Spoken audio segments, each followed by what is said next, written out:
Salam sejahtera bagi kita semua. Saya ucapkan banyak terima kasih sebelumnya kepada Bapak Abdurrahman selaku dosen saya dalam bidang mata kuliah pendidikan agama. Sebelum itu saya ingin memperkenalkan diri. Nama saya Oktida Metamara Sitorus dan saya akan mempresentasikan terkait dengan tugas UAS ini, yaitu mengerjakan pembahasan materi sesi perkuliahan dari sesi 9 sampai ke 15 menurut pandangan agama saya sendiri, yaitu agama Katolik.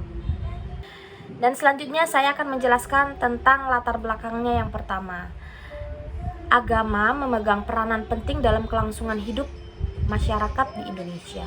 Hal ini dinyatakan dalam ideologi bangsa Indonesia, Pancasila, yaitu sila pertama, ketuhanan yang Maha Esa. Secara tegas, sila pertama menyatukan kesatuan Tuhan yang disembah oleh bangsa Indonesia. Tujuan ini dipersatukan keberagaman agama di bawah payung ketuhanan yang Maha Esa.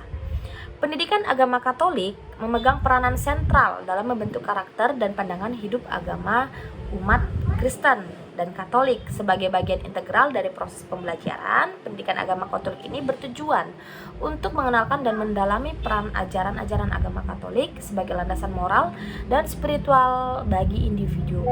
Dalam konteks ini, saya akan mengeksplorasi peran pendidikan agama Katolik, tantangan yang dihadapi, dan dampak terhadap pembentukan karakter dan pandangan hidup umat Katolik. Baiklah, di sini saya akan menjelaskan. Yang pertama itu ialah kerukunan umat beragama dan implementasinya dalam pandangan Katolik. Kasihanilah Tuhan Allahmu dengan segenap hatimu dan dengan segenap jiwamu dan dengan segenap akal budimu, dan kasihilah sesama manusia seperti dirimu sendiri. Dikatakan di dalam Alkitab di ayat Matius 22 ayat 37-40. Prinsip dasar dalam upaya menjadikan Indonesia sebagai sebuah bangsa majemuk yang kaya akan keserakawan sosial sudah tentu berangkat dari bagaimana peran para tokoh agama dalam mendesain secara inovatif cara-cara hidup di tengah masyarakat, berinteraksi dalam dinamika yang selaras sebagai bangsa yang senantiasa memandang perbedaan adalah sebuah kekayaan peradaban. Kemudian yang di dalam kerukunan ini adalah sebagai wujud konkret ajaran kasih. Umat Katolik di Indonesia sejak zaman kemerdekaan telah mengaktualisasi semangat cinta damai dengan mengupayakan keselarasan hidup rukun dengan saudara-saudara yang memiliki keyakinan atau agama yang berbeda. Prinsip ini sebagai cermin kepatuhan dan ketaatan pada falsafah bangsa yang oleh sejarah telah menjadi komitmen dan konsistensi keberadaan umat Katolik sebagai bagian dari warga bangsa yang ikut memelihara kedamaian. Ajaran kasih yang diamanatkan oleh Juru Selamat Tuhan Yesus menjadi roh yang menghidupkan setiap umat Katolik dalam hidup berkomunitas sebagai bangsa yang merdeka, serta menjaga kesetiakawanan sosial dan cinta kasih terhadap sesama manusia. Sebagai kontribusi dalam menjaga serta merawat kedamaian, Gereja Katolik memandang perlu untuk menjadikan momentum dialog kerukunan sebagai wahana perekat persaudaraan sejati. Toleransi dan kerukunan antar umat beragama itu bersifat penting. Di antaranya ialah yang pertama, mengamalkan praktik hidup beragama secara benar, konsisten, dan efektif.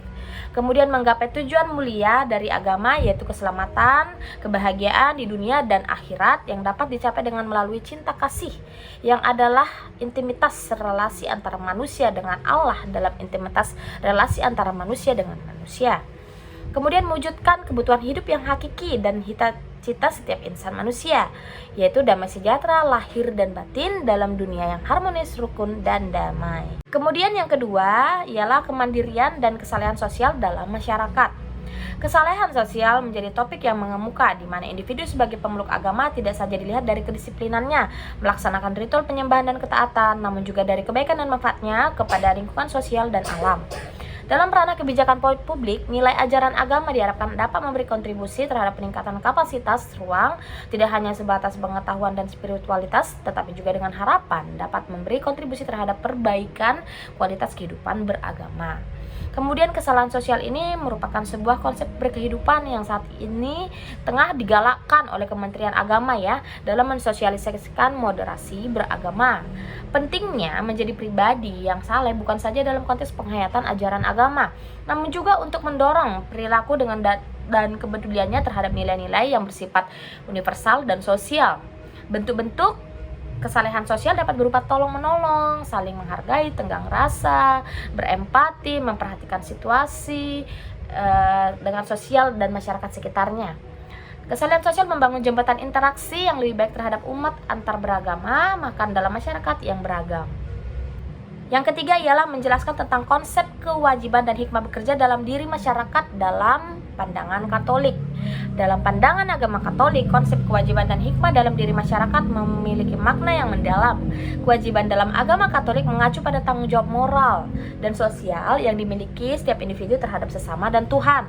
Hal ini mencakup pemenuhan ajaran agama, kepatuhan terhadap perintah Tuhan, serta kepedulian terhadap kesejahteraan sesama. Dan kemudian selain itu, hikmah dalam diri masyarakat juga mempengaruhi pembangunan sosial dan ekonomi yang berkelanjutan.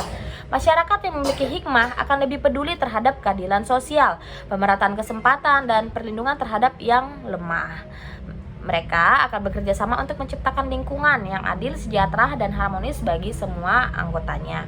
Dengan demikian, hikmah dalam diri masyarakat dalam pandangan agama Katolik dapat mempengaruhi secara positif kehidupan bermasyarakat, menciptakan komunitas yang berlandaskan pada kasih, keadilan, dan kebaikan bersama. Dan selanjutnya yang keempat ialah kemandirian dan kesalahan sosial dalam kehidupan masyarakat dalam pandangan Katolik. Kemandirian dan kesalahan sosial merupakan dua aspek penting dalam kehidupan bermasyarakat yang saling melengkapi. Kemandirian mengacu pada kemampuan individu atau kelompok untuk mandiri secara ekonomi, sosial, dan spiritual. Sementara itu, kesalahan sosial mengacu pada sikap dan perilaku yang ditunjukkan individu atau kelompok dalam menjalankan kewajiban sosialnya terhadap sesama. Kemudian dalam konteks kehidupan bermasyarakat, kemandirian memungkinkan individu untuk berkembang secara mandiri, mengoptimalkan potensi dan kemampuan yang dimiliki, serta menjadi kontributor yang produktif dalam membangun masyarakat. Kemandirian juga membantu dalam menciptakan ketahanan ekonomi dan keberlanjutan lingkungan, sehingga masyarakat dapat mandiri dalam memenuhi kebutuhan hidupnya.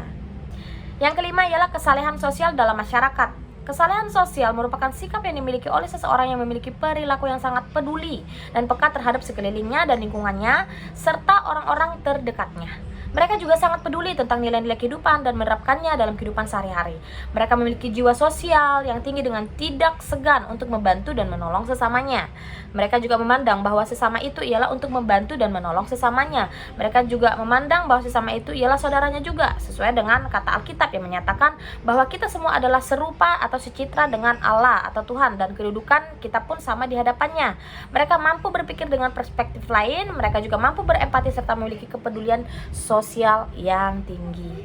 Yang keenam ialah cara mengembangkan pengetahuan dalam menghadapi problematika umat beragama. Untuk mengembangkan pengetahuan dalam menghadapi problematika umat beragama menurut perspektif Katolik, Anda dan saya dapat melakukan beberapa langkah berikut. Yang pertama itu ialah studi mendalam mengenai ajaran dan doktrin Katolik, menjadi akrab dengan ajaran Katolik yang meliputi katekismus Gereja Katolik, ensiklik, dan dokumen-dokumen Gereja Katolik. Dan yang kedua ialah berpartisipasi dalam kelas antar seminar agama, mengikuti kelas agama Katolik atau seminar yang membahas isu-isu kontemporer dalam agama yang dapat membantu mendapatkan pemahaman yang lebih mendalam tentang bagaimana Gereja Katolik memandang dan menanggapi berbagai persoalan yang dihadapi oleh umat beragama.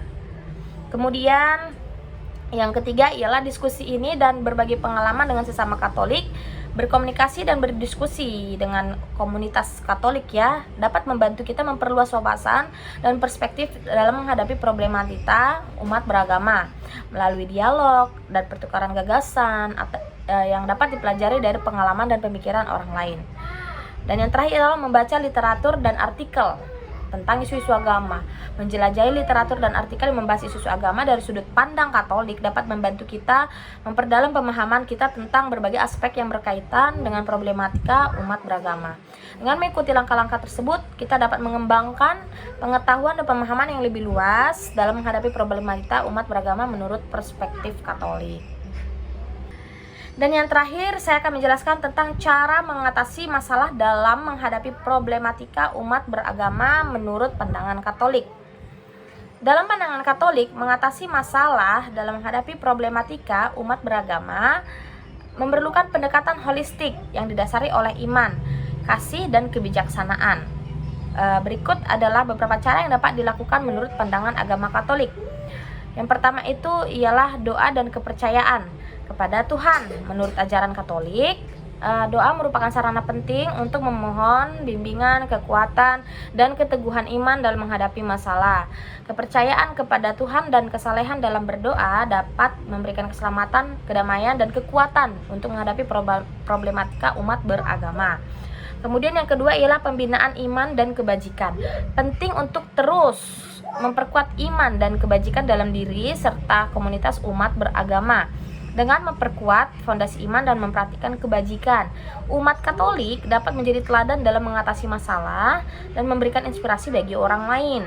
Yang ketiga ialah dialog dan keterbukaan. Penting untuk membuka ruang dialog yang konstruktif dan keterbukaan dalam menghadapi problematika umat beragama. Dengan mendengarkan pandangan dan masalah secara empatik, umat Katolik dapat mencari solusi bersama yang berlandaskan nilai-nilai kasih, keadilan, dan perdamaian. Dan yang keempat ialah pendidikan dan pembinaan karakter. Pendidikan agama dan pembinaan karakter juga merupakan fondasi yang paling penting dalam mengatasi masalah yang dihadapi umat beragama. Melalui pendidikan juga lah kita bertujuan untuk membentuk karakter yang kuat berdasarkan ajaran agama Katolik. Umat dapat lebih siap menghadapi berbagai tantangan dan problematika. Dan yang terakhir ialah pelayanan dan solidaritas. Umat Katolik diajarkan untuk melayani sesama dan memperhatikan solidaritas dalam kehidupan sehari-hari. Dengan memberikan pelayanan kepada yang membutuhkan dan bersikap solidaritas dalam mengatasi masalah bersama, umat Katolik dapat memperkuat ikatan sosial dan membangun komunitas yang saling mendukung. Dengan mengintegrasikan nilai-nilai iman, kasih, dan kebijaksanaan dalam menghadapi problematika umat beragama, umat Katolik dapat menjadi agen perubahan yang membawa kedamaian, keadilan, dan keselamatan bagi masyarakat luas. Demikianlah presentasi yang dapat saya sampaikan terkait dalam pembelajaran mata kuliah dari sesi ke-9 sampai ke-15 yang dapat dirangkumkan. Sekian dan terima kasih.